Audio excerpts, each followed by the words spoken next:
নেপালে ভয়ঙ্কর বন্যার কিছুক্ষণ আগে চীনের তিব্বত অঞ্চলে যে কম্পনটি হয়েছিল সেটা আসলে কোনো ভূমিকম্প ছিল না।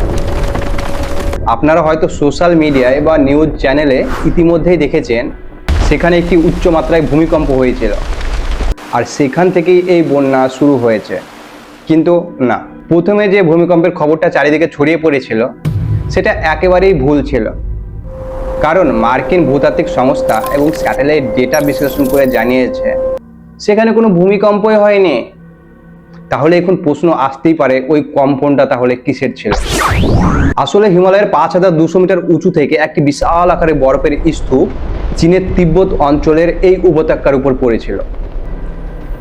এত বড় একটি বরফের স্তূপ এত উঁচু থেকে পড়ার জন্য সেই জায়গায় মারাত্মকভাবে আঘাত করে, আর সেই আঘাতের সংঘর্ষের কারণে সেই জায়গাটা ভূমিকম্পের মতো কেঁপে ওঠে।